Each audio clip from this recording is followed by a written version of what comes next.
अऊज़ुबिल्लाहि मिनश्शैतानिर्रजीम बिस्मिल्लाहिर्रहमानिर्रहीम।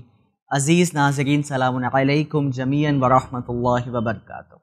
मैं सादिक कमानी एक बार फिर आपकी खिदमत में हाजिर हुआ हूँ अपना प्रोग्राम लेकर, जिसका नाम है विल्स एंड इनहेरिटेंस, वसीयत और मीरास।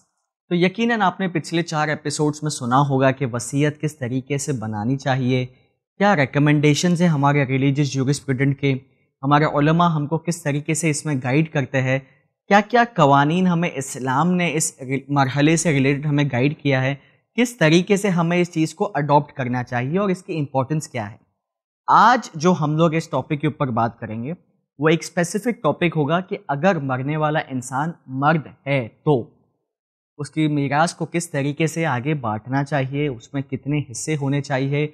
जो मौलाना साहब ने पिछले एपिसोड्स में बताए थे कि 3 ग्रुप होने चाहिए, पहला ग्रुप में अगर कोई है तो दूसरे ग्रुप में कोई नहीं, किसी को भी नहीं मिलेगा, और ऐसे ही कंडीशन ग्रुप 2 से ग्रुप 3 तक पहुंचती है। तो अगर मरने वाला इंसान अगर मर्द है तो किस तरीके से उसकी इनहेरिटेंस को बांटा जाएगा। इससे पहले कि मैं अपने इस टॉपिक को आगे लेकर चलूँ, बिना कोई वक्त लेते हुए मैं मुअद्दबाना आपसे गुजारिश ये करना चाहता हूँ कि आप प्लीज़ इन सारे डिटेल जितने भी टॉपिक चल रही है इसमें आप लोग अपने नोट्स बनाएं और इसी एपिसोड्स को हर जगह पर फॉरवर्ड कीजिए।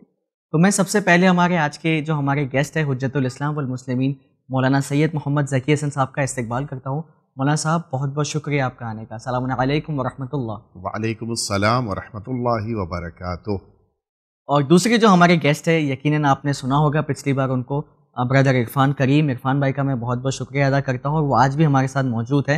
इरफान भाई सलामुन अलैकुम व रहमतुल्लाह and thank you so much for coming on the show. वालेकुम अस्सलाम व रहमतुल्लाहि व बरकातुहू। तो मौलाना साहब, बिना कोई वक्त लेते हुए मैं आज का सबसे पहला सवाल आपसे ये पूछना चाहता हूँ कि अगर हाजिब माँ है तो इस लिहाज से आप इस नज़रिए को, सिचुएशन को किस तरीके से देखते हैं और उसमें हिस्से किस तरीके से आगे बढ़ना चाहिए। बिस्मिल्लाहिर्रहमानिर्रहीम। बहुत अच्छी बात आपने पूछी, इसलिए कि ये लफ्ज़ बार बार अब आज के बाद इस्तेमाल किया जाएगा तो शायद हमारे नाज़रीन के लिए ये लफ्ज़ नया हो, इसको क्लियर कर दिया जाए। हाजिब कहते हैं रुकावट को, यानी किसी वजह से मीरास में उसका हिस्सा कुछ कम हो जाता है अगर हाजिब है। हाजिब किस सूरत में है? ये तब हाजिब की सिचुएशन पैदा होती है कि जब माँ को मीरास मिलनी हो बेटे की। ये जो बेटे की माँ को मीरास मिल रही है, इस मीरास जिसकी बट रही है उस इंसान के 2 भाई हों या इनकी 4 बहनें हों या इनका 1 भाई और 2 बहनें हों, ये अगर सिचुएशन है तो जाहिर है कि पहली बात तो मैं यहाँ पे क्लियर कर दूं कि आपको गुज़िश्ता गुफ्तगू याद होगी कि अगर ग्रुप 1 है तो ग्रुप 2 की तरफ मीरास नहीं जाएगी। बिल्कुल। तो अगर पेरेंट्स हैं या पेरेंट्स में सिर्फ मम्मी ही हो तब भी ये मीरास भाई बहन तक नहीं जाएगी। अच्छा। क्योंकि भाई बहन सेकंड ग्रुप में थे, लिहाजा इनको मीरास तो नहीं मिलेगी, लेकिन इनके होने की वजह से माँ हाजिब हो जाती है।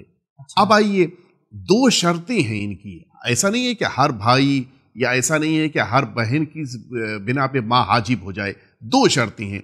पहली शर्त यह है कि ये इसके लिए जो बहनें और भाई करार पाए हैं वो एक ही वालिद की औलाद हों। माँ अलग हो सकती है लेकिन एक ही बाप की औलाद होनी चाहिए। दूसरी शर्त यह है कि ये सब अल्लाह को कबूल करते हों, इस्लाम को एक्सेप्ट करते हों, दायरे इस्लाम में होना चाहिए, और इसके साथ साथ ये सब इस दुनिया में आ चुके हों। यानी जैसा कि गुज़िश्ता गुफ्तगू आई थी कि माँ के शिकम में एक औलाद है तो उसकी गुफ्तगू नहीं, दुनिया में आ चुके हों ये भाई बहन। और तीसरी शर्त ये है कि ये आज़ाद हो, ये दूसरी ही की किस्म, आज़ाद हों किसी जगह के। भाई आज के दौर में तो तसव्वुर नहीं है, लेकिन बहरहाल कि किसी की गुलामी में नहीं होने चाहिए, कनीज़ी या गुलामी में ना। जी। तो अगर ये सिचुएशन है तो अब इस सूरत में माँ मीरास के कुछ हिस्से से महरूम रहेगी। मैं इसको एग्जाम्पल के जरिए से क्लियर कर दूं। जैसे मिसाल के तौर पर अगर किसी इंतकाल करने वाले के दुनिया में सिर्फ पेरेंट्स हैं जी, उसकी कोई औलाद या कोई और उसका रिलेटिव क्लोज इस तरह से नहीं है, तो ये माँ और बाप को 1/3 और 2/3 मिल जाएगा। माँ को 1/3 मिलेगा, वालिद को 2/3 मिल जाएगा। लेकिन अगर ये हाजिब पैदा हो जाएं, यानी 4 सिस्टर्स मिसाल के तौर के ऊपर, या मसलन 2 उसके भाई पैदा हो गए शर्तों के साथ, तो अब इस सूरत में माँ को 1/6 मिलेगा और वालिद को 5/6 मिल जाएगा। अच्छा, यानी उस कुल प्रॉपर्टी को 6 पार्ट करेंगे, 5 पार्ट वालिद को मिलेंगे, 1 पार्ट माँ को मिलेगा। अच्छा, अब ये जिसे आप कह रहे हो कि 1/6 और 5/6 का जो डिवीजन है, ये जो 2/3 हिस्सा बचता है उसमें से डिवीजन होगा या 100% में से? अब हमारी जितनी भी गुफ्तगू होगी वो 1/3 को हम छोड़कर आगे बढ़ाएंगे। अब सिर्फ 2/3 के अंदर डिवीजन होगा। सारी डिवीजन हो रही है, वो भी 1/3 उस सूरत में कि जब उसने वसीयत की हो। अगर वसीयत नहीं की है तो वो भी इसी में आ जाएगा। बिल्कुल। अब ये जो कुछ भी है वो 1/3 के अलावा हम गुफ्तगू कर रहे हैं कि उसमें जो कुछ है अब किस तरह से डिवाइड किया जाएगा। जी, तो और नाज़रीन आपके खिदमत के लिए ये भी बता दूं कि आप लोग देख रहे होंगे कि यहाँ पे स्लाइड्स आपको आपके स्क्रीन पर विजिबल है। ये सिर्फ आपकी कन्वीनियंस के लिए है कि आप इसे देख सकें, आप इसके मुताबिक अपनी नोट्स को बना सकें। तो मैं अपना अगला सवाल इरफान भाई आपसे पूछना चाहता हूँ कि इसी सिलसिले को आगे बढ़ाते हुए, जैसे अगर एक मरने वाला मर्द है तो हो सकता है उसके माँ बाप भी हो सकता है उसकी कुछ औलादे भी हो सकता है उसकी भाई बहन भी हो सकता है उसकी एक से ज़्यादा बीवी हो या एक बीवी हो। तो इस सूरत हाल में आप एक एक कॉन्सेप्ट के ऊपर हमें क्लैरिटी दे सकते हैं कि उस मीरास को या उस मिल्कियत को जो 2/3 हिस्सा है वो भी ये अज्यूम करते हुए कि 1/3 उसने ऑलरेडी बांट दिया है, तो अब 2/3 को किस तरीके से और कितना किसे क्या मिलना चाहिए? ठीक है, इंशाल्लाह कोशिश करते हैं हम लोग कि अगर आज जो है उस सूरत हाल को हम कवर करते हैं कि अगर मरने वाला मर्द है जी, ओके, और उसके हम लोग इस तरीके से इस सिचुएशंस को एक्सप्लेन करेंगे कि ऑलमोस्ट 80-90% सिचुएशंस इसमें कवर होने चाहिए जी, और हम लोग ग्रुप 1 पे फोकस करेंगे क्योंकि ज़्यादातर जो मीरास होती है वो ज़्यादातर ग्रुप 1 तक ही रहती है। ग्रुप 2 और ग्रुप 3 के सिचुएशंस जो होते हैं वो शायद 5% 10% होते हैं। तो हम लोग फोकस करेंगे उस ग्रुप 1 के सिचुएशन के ऊपर कि किस तरीके से मीरास बंटनी चाहिए और किस तरीके के डिफरेंट परम्यूटेशंस कॉम्बिनेशंस होते हैं और किस तरीके से हमको इसमें आगे बढ़ना है। बिस्मिल्लाह। सबसे पहले हम शुरू करते हैं, अगर मरने वाला मर्द है और उसके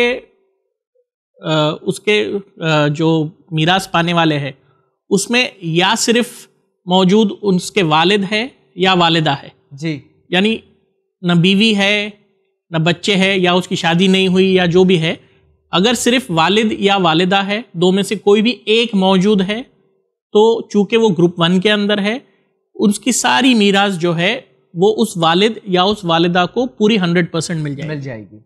ओके, इसमें बिल्कुल क्लियर है मैटर। दूसरा सिचुएशन हम लोग के पास वो आता है जहां पे मरने वाला जो है उसके दोनों वालिदैन हयात है, वालिद भी हयात है, वालिदा भी हयात, न बीवी है न बच्चे है।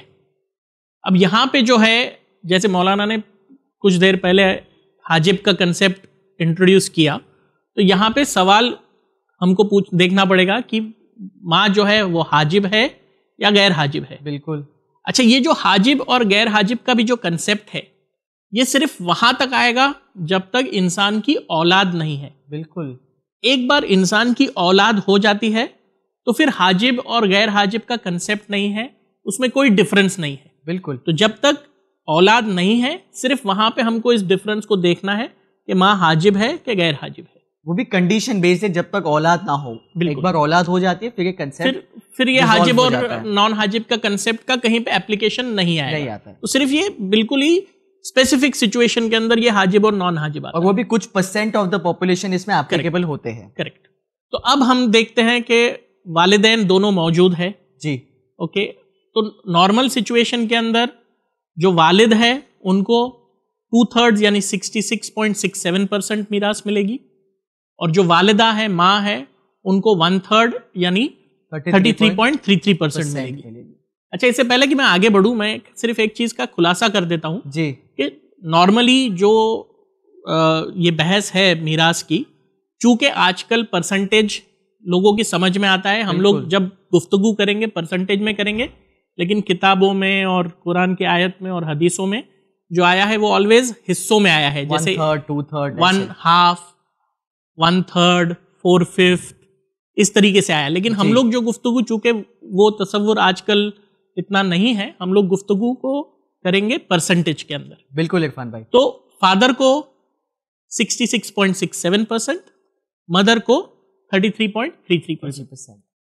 लेकिन अगर यहाँ पे जो हाजिब का कंडीशन है वो अप्लाई हो जाता है, यानी माँ अगर हाजिब है तो उनका जो शेयर है वो 33.33% से घटकर 16.67% हो जाएगा, और जो उनके वालिद है वालिद का हिस्सा बढ़कर 83.33% हो जाएगा। यानी जो 100% है 83.33% वालिद को मिलेगा, 16.67% माँ को मिलेगा अगर वो हाजिब है। बिल्कुल। तो ये हो गया जहां पे सिर्फ वालिदैन मौजूद है। अब हम लोग एक स्टेप और आगे बढ़ते हैं जी। जो मरने वाला मर्द है उसकी शादी हो चुकी है, अभी औलाद नहीं है। बिल्कुल। उसकी वाइफ है और दोनों वालिदैन मौजूद है। अब अगर वालिदैन मौजूद है तो उनका एक हिस्सा है और वाइफ का हिस्सा है। बिल्कुल। जब तक औलाद नहीं है, जो वाइफ का हिस्सा है वो 25% है। ओके, तो सबसे पहले वाइफ का हिस्सा निकाल के 25% दिया जाएगा। यानी जो सबब का रिलेशन है वो 25% को आप साइड पे उसको एक्सक्लूड करके आप उसे दे सकते हैं। करेक्ट, क्योंकि ये चीज भी मौलाना साहब पहले समझा चुके हैं कि वाइफ का हिस्सा जो है या हस्बैंड का हिस्सा जो है जब वो आएगा वो अक्रॉस रिलेशंस में सेम होगा आएगा।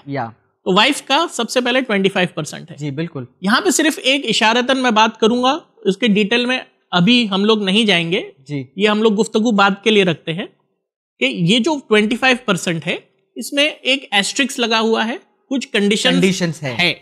ये क्या कंडीशंस है ये हम लोग गुफ्तगू आगे करेंगे, अभी मैं सिर्फ इसको समझा देता हूं और वो कंडीशंस के ऊपर हम लोग डिस्कशन बाद में कंटिन्यू करेंगे इंशाल्लाह। बिल्कुल। तो ये जो है शादीशुदा अगर रहा है मरने वाला तो 25% वाइफ को मिल गया। यस। अब पेरेंट्स की तरफ आते हैं। माँ को जो है वो अगर हाजिब है माँ तो उसका शेयर 16.67% रहेगा जी। और जो बाकी का जो परसेंटेज बचा यानी 58.33% ये वालिद के हिस्से में जाएगा। अच्छा। यानी हाजिब माँ है तो हाजिब माँ को 16.67, वाइफ को 25% और बाकी का जो 58.33% है ये वालिद को मिलेगा। यानी वाइफ के होने के बावजूद हाजिब जो माँ है उसे सेम 16.67% ही मिलेगा। करेक्ट। और जो बैलेंसिंग अमाउंट है वो वालिद को मिलेगा। जी। अब अगर यहाँ पे फर्ज कर लीजिए कि माँ जो है वो हाजिब नहीं है जी, तो वाइफ के शेयर में कोई चेंज नहीं है। वाइफ का जो शेयर है वो 25% ही रहेगा, वो एस्ट्रिक्स के साथ जी, कंडीशंस के साथ। ओके। जो माँ है अगर वो हाजिब नहीं है तो उसका जो हिस्सा है वो 33.33% हो जाएगा और जो बैलेंस हिस्सा है जो कि 41.67% होता है वो वालिद के हिस्से में जाएगा। अच्छा, मतलब इसमें भी बाइफर्केशन ऐसे होता है कि अगर मान लीजिए माँ हाजिब नहीं है, गैर हाजिब है, तो भी उसे 33.33% ही मिलेगा, वाइफ को 25% ही मिलेगा। जो डिडक्शंस हो रहा है वो फादर के हिस्से में फ्लक्चुएटिंग हिस्सा फ्लक्चुएट होता है, फादर का है, वाइफ का और मदर का फिक्स है। बिल्कुल। और मेरे नाज़रीन को अब ये भी मैं आपको बता दूं कि आपके स्क्रीन्स पे आपको स्लाइड्स विजिबल होगी इसी चीज़ों को आपके ईज और कन्वीनियंस के लिए कि आप इसे इजीली इंशाल्लाह नोट डाउन कर सकते हैं। इरफान भाई बिस्मिल्लाह जी। अब एक स्टेप और आगे बढ़ते हैं।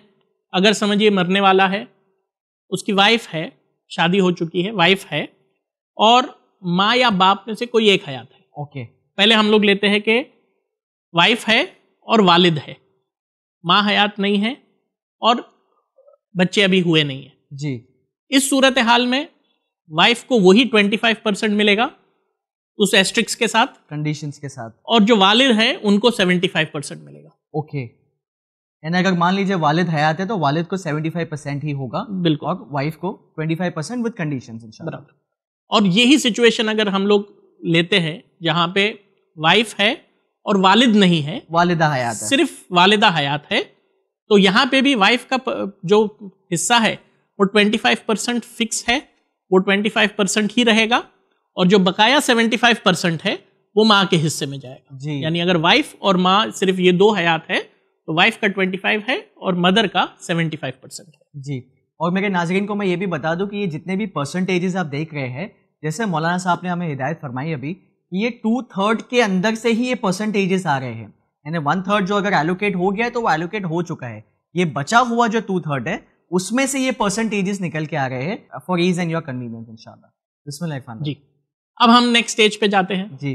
ओके, फर्ज कर लीजिए कि जो मरने वाला है उसकी शादी हो चुकी है और उसके वालिदैन हयात नहीं है और उसकी अभी औलाद नहीं हुई, यानी सिर्फ वाइफ है और औलाद नहीं हुई है। तो इस सिचुएशन में क्या होगा? इस सिचुएशन में भी जो वाइफ का परसेंटेज है वो 25% फिक्स है, वो रहेगा जी। अब ना माँ बाप मौजूद है ना औलाद मौजूद है, तो मैं आपका ध्यान उस तरफ लेके जाऊं, यानी ग्रुप 1 में कोई मौजूद नहीं है। बिल्कुल।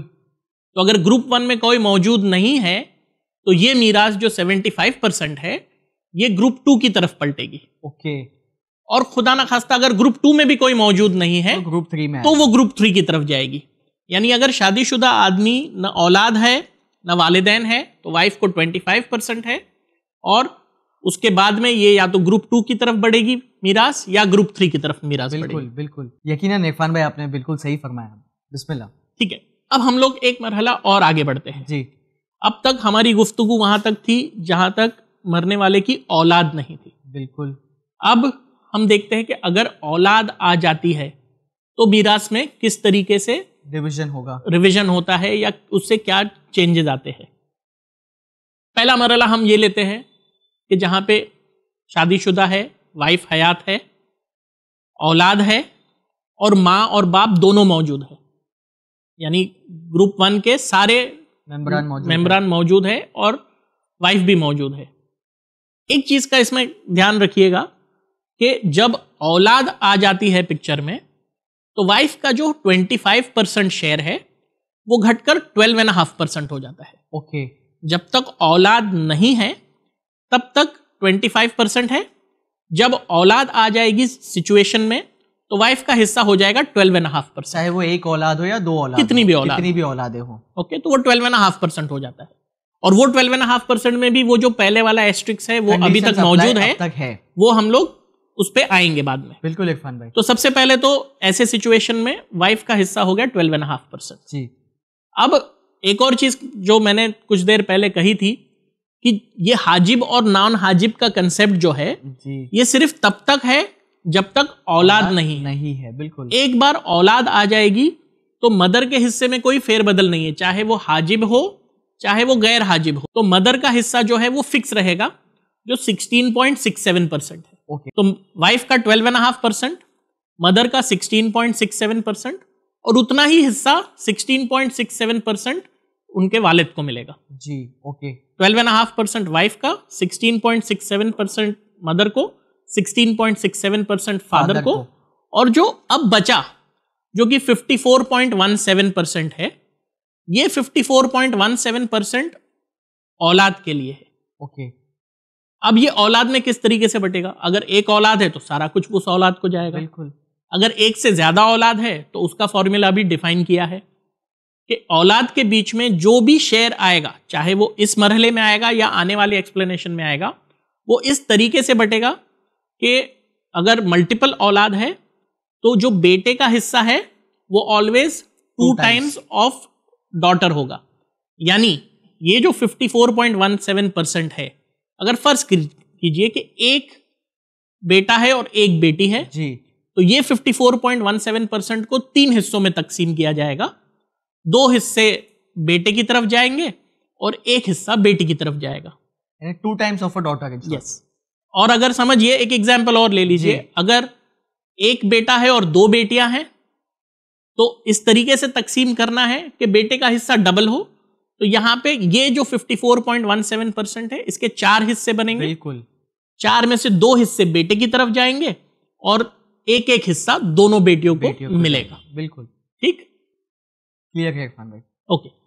अब हम लोग एक और मरहला लेते हैं जी, जहां पे वालिदैन में सिर्फ कोई एक हयात है, तो अब और औलाद मौजूद है और मैरिड है जी। तो अब मैरिड है तो सबसे पहले तो वाइफ का हिस्सा साइड में निकाल देंगे 12.5%। बिल्कुल। औलाद मौजूद है तो अब जो एक वालिद या वालिदा जो मौजूद है उनका हिस्सा रहेगा वही same 16.67%। Okay, no changes. No change. तो वो या वालिद हो या वालिदा हो, उनको 16.67% मिलेगा। अब 12.5% और 16.67% निकालने के बाद में जो बचेगा वो 70.83% बचता है। बिल्कुल। ये जो है बच्चों की तरफ जाएगा और उसी तरीके से जाएगा, इस तरीके से बटेगा जैसे कि बेटा है और बेटी है तो उनका शेयर उसी तरीके से बटेगा जैसे कि बेटे का शेयर 2 टाइम्स ऑफ बेटी रहेगा, जो पहले एग्जाम्पल में बताया था वैसे ही, लेकिन कुल हिस्सा जो औलाद का रहेगा वो 70.83% रहेगा। ठीक है इरफान भाई, यानी इन शॉर्ट ये क्लियर है कि औलाद के लिए भी हिस्से जितने भी आ रहे हैं, चाहे वो बेटा है तो he will be getting 2 times of a daughter, और बेटी को सिंगल, चाहे वो मैरिड हो या अनमैरिड हो। बिल्कुल, ये फॉर्मूला सेट है, सेम है। और यहाँ पे ये अच्छी बात कही आपने, चाहे बेटा या बेटी मैरिड हो या अनमैरिड हो, बिल्कुल इससे कोई फर्क नहीं पड़ता। देखिए मैं एक बात कह दूं, अगर मरने वाला फॉर एग्जाम्पल 90 साल का है जी, और उसके बच्चे 60 साल के हैं जी, 50 साल के हैं, 65 साल के हैं, कोई फर्क नहीं पड़ता। उनकी शादी हो चुकी है, बेटी ससुराल में रहती है, कोई फर्क नहीं पड़ता। जो फॉर्मूला है शरीयत के हिसाब से, उस फॉर्मूला के हिसाब से उन बेटा और बेटी को मीरास मिलेगी और उनका हिस्सा है। बिल्कुल, बहुत शुक्रिया इरफान भाई, आप इतना डिटेल में क्लैरिफिकेशन दे रहे हैं। चले हम थोड़ा और आगे बढ़ते हैं प्रैक्टिकल लाइफ में। अब वो सिचुएशन हम लेते हैं जहां पे इंसान जो मरने वाला है उसके वालिदैन हयात नहीं है जी। अब ऐसे सिचुएशन में वाइफ है और औलाद है, तो यहाँ पे भी जो वाइफ है उसका हिस्सा वही 12.5% रहेगा, औलाद होने की वजह से 12.5%। जी, जो बाकी का 87.5% है वो औलाद की तरफ बढ़ेगा। बिल्कुल, मतलब ये भी इतना क्लियर है बिल्कुल कि चाहे अगर माँ बाप हयात हो, वाइफ हयात हो, इनके हिस्से चेंज नहीं होंगे। ये जो बैलेंस है वो अगर या ऐड होगा या सब्ट्रैक्ट होगा औलादों के हिस्से में से। करेक्ट, बिल्कुल ठीक है, ये क्लियर है। अब हम लोग ऐसा सिचुएशन लेते हैं जहां पे फर्ज करिए कि बीवी नहीं है, मरने वाले की बीवी नहीं है जी, या वो इंतकाल कर गई है या उनका डाइवोर्स हो चुका है या जो भी सूरत हाल है जी, बीवी मौजूद नहीं है, ओके, सिर्फ वालिदैन मौजूद है और औलाद मौजूद है। अब अगर देखिए, अब औलाद मौजूद है तो वापस हाजिब और नॉन हाजिब का कंसेप्ट यहाँ पे नहीं आता है। अब वालिदैन मौजूद है तो वालिदैन का हिस्सा वही रहेगा, 16.67% जो है माँ को जाएगा, 16.67% वालिद को जाएगा, और जो बाकी का 66.66% या 66.67% है ये औलाद में बटेगा। ओके ओके, इन शॉर्ट ये भी क्लियर है, अगर कोई हो ना हो, बैलेंसिंग अमाउंट जितना भी आता है इनके होने के बाद रिड्यूस होगा, अगर ये नहीं है तो वो एड अप होगा और औलादों के हिस्से में बिल्कुल। तो माँ और बाप का जो हिस्सा है वो फिक्स है और बैलेंसिंग अमाउंट वो औलाद की तरफ। जी बिल्कुल। इसी कंसेप्ट को हम लोग एक और सिचुएशन में आगे बढ़ाते हैं। यहाँ पे हमने बात की जहाँ पे वालिदैन दोनों हयात है, अगर दो में से कोई एक हयात है और इस मरहले में बीवी मौजूद नहीं है, यानी बीवी मौजूद नहीं है, सिर्फ वालिद या वालिदा है जी, तो उस वालिद या वालिदा को 16.67% मिलेगा, और बीवी नहीं है तो बाकी का जो हिस्सा है वो बच्चों के हिस्से में जाएगा, 83.33% जो है वो बच्चों के हिस्से में है जी। आखिरी मरहले पे आते हैं हम लोग, जहां पे मरने वाला जो है उसकी ना तो बीवी है ना वालिदैन जी। ओके, अब जब न बीवी है ना वालिदैन है, सिर्फ औलाद मौजूद है, तो 100% जो है वो औलाद के अंदर तकसीम होगा, और उसी तरीके से तकसीम होगा जैसा कि हम समझ चुके हैं कि जहां पे बेटे का शेयर ट्वाइस ऑफ बेटी रहेगा। बस वही फॉर्मूला हमको अप्लाई करना है, वरना 100% ये मीरास जो है वो बच्चों की तरफ जाएगी जी। तो ये सारे सिचुएशंस हम लोग ने सोचे थे कि एक प्रैक्टिकल सिचुएशन में मैक्सिमम जो है 80-90% यही सिचुएशंस रहते हैं। बिल्कुल बिल्कुल। और वो 80-90% सिचुएशंस हमने कोशिश की है आज जो है कि अगर मरने वाला मर्द है तो वो हमने कवर किए हैं। इंशाल्लाह औरत का गुफ्तगू आएगा। Thank you so much Irfan भाई, आपने इतना डिटेल क्लैरिफिकेशन दिया। इनफैक्ट कुछ कुछ ग्राउंड रूल्स है जो आपने हमें बताए इस सारे कॉम्प्लेक्सिटी सिचुएशंस में, जबकि हम अक्सर ये सोचते हैं कि ये सिचुएशन इतने कॉम्प्लेक्स है, इतने डिफिकल्ट है कि इसको किस तरीके से अमली जामा पहनाएंगे। लेकिन जैसे आपने बताया, चाहे अगर वो माँ है तो उसका कुछ एक फिक्स्ड अमाउंट, एक फिक्स हिस्सा है, चाहे अगर वो बाप है तो उसका एक फिक्स हिस्सा है। सिर्फ देखना यह है कि वो हाजिब है, गैर हाजिर है, तब तक जब तक औलाद नहीं है।